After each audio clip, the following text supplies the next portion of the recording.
Salut à tous, c'est Nico sur LiveTest. Aujourd'hui donc, on fait le test complet du 9X. Pensez à vous abonner et à activer la cloche, sinon ça sert pas à grand chose. Vous retrouvez ici le lien du déballage, de la prise en main du téléphone. On l'a présenté, on a présenté les caractéristiques techniques également. Donc je vous invite à la regarder si vous l'avez pas regardé et à revenir sur cette vidéo là ensuite.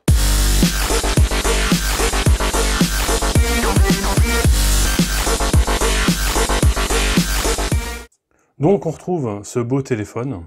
Donc avec une vraie belle finition. Alors une des particularités de ce smartphone, c'est effectivement sa caméra pop-up, ici, que l'on voit à l'écran.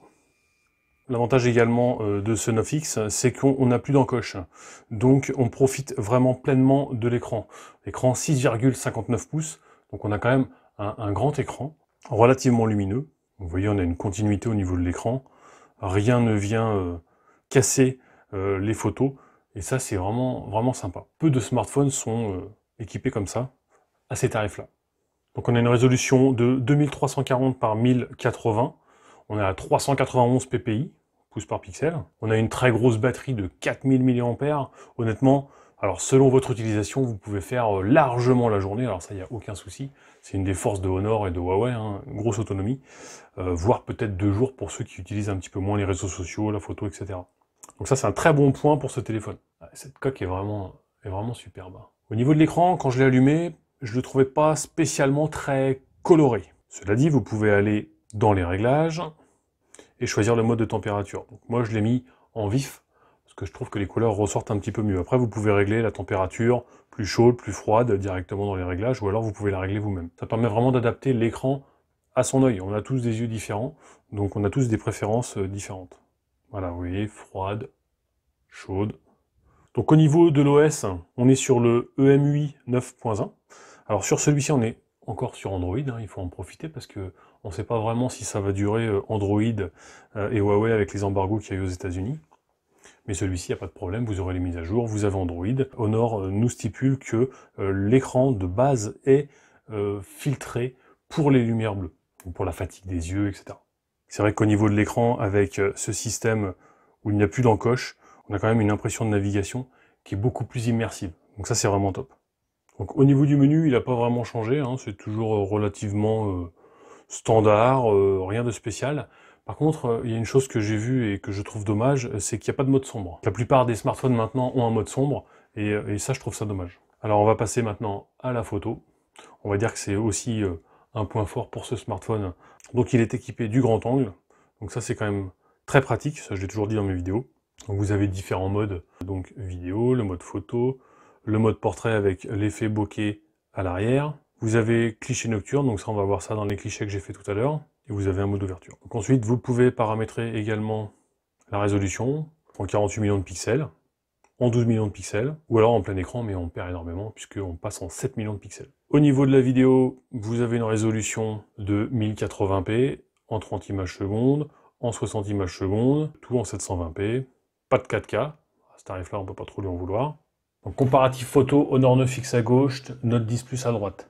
Donc plus de luminosité, plus de couleurs forcément sur le Note 10. Le Honor 9X se passe plutôt bien. En macro, on est très bien aussi sur le 9X. Là, on est sur le grand angle à gauche, donc pour le 9X. Voilà, un peu plus clair, moins de couleurs, moins de contraste sur le 9X. La zoom maximale, pareil, on n'est pas trop mal non plus. Là, une photo normale. Là, le grand angle sur les deux. Vous voyez un petit peu la différence. Moins de luminosité, on voit bien là sur le 9X là. Et là, le grand angle, pareil, rendu des couleurs différents et voilà. Là, en macro, donc on ne peut pas aller aussi près qu'avec le Note 10. Là, plus de luminosité encore à droite, mais à gauche, l'image est plutôt propre. Là, pareil, plus de luminosité encore une fois sur la place. Là, la cathédrale en mode normal. Et là, les deux en mode nuit. Donc on voit que même le mode nocturne fonctionne bien sur le 9X. Là, effectivement, on voyait quasiment rien, il n'y avait pas d'éclairage. Et là, en grand angle, là, vraiment, on voit rien sur la gauche et le Note 10 Plus à droite. Alors, petit test vidéo aujourd'hui. Donc, là, j'ai le Note 10 Plus, j'ai le Honor 9X. Donc, au niveau de la stabilisation, déjà, vous voyez qu'il y a une petite différence, un petit peu quand même. Puis là, on va ouvrir un petit peu.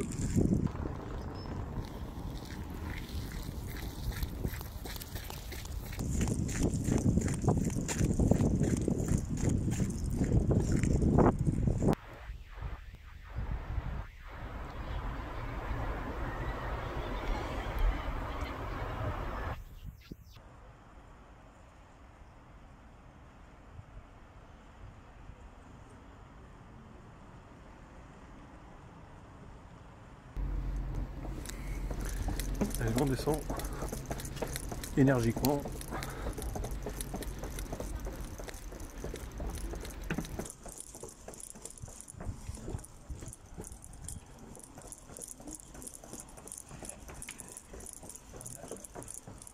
Au niveau des jeux, tous les jeux que j'ai testés passent bien, Real Racing 3, les Call of Duty, les Mario Kart, etc. J'ai pas détecté de soucis particuliers pour ce smartphone. Bon, il a 4 Go de mémoire vive, c'est quand même déjà pas mal, mais à mon avis, 98% des jeux passent sans aucun souci. Alors on va passer maintenant au point négatif, parce que y a des points négatifs quand même. Après, il faut toujours, je reviens encore, je me répète, hein, mais c'est un smartphone à 250 €, donc on peut pas tout lui demander non plus. Les points faibles, c'est pas de mode sombre, on a un dos en plastique, il n'y a pas de charge à induction, on n'a pas une charge rapide non plus, il n'est pas IP67 ou IP68, il n'est pas étanche. Le mode sombre et la charge rapide auraient vraiment été sympa pour ce téléphone-là. Juste pour dire, ce smartphone-là, il est à 250 €, et quand on compare les capacités, la puissance qu'il a, le stockage, etc., par rapport à un gros flagship d'il y a 4 ans à peu près, par exemple le Mate 7, qui était un très très bon téléphone, on est quasiment sur la même puissance, voire plus.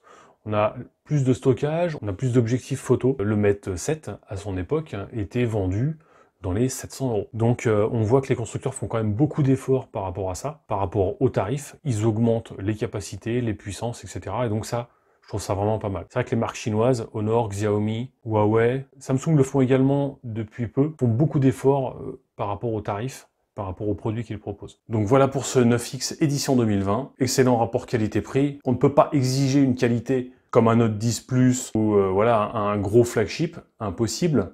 Mais en tout cas, il fait le travail, il fait quand même de belles photos, il a une très bonne autonomie, une bonne ergonomie, il a un grand angle, voilà, il réunit quand même beaucoup de points positifs, de points indispensables sur les tout derniers smartphones. Donc voilà, si vous avez ce budget-là, honnêtement, je vous le conseille. On se retrouve prochainement sur la vidéo pour le test du A51, très bon téléphone pour 100 € de plus.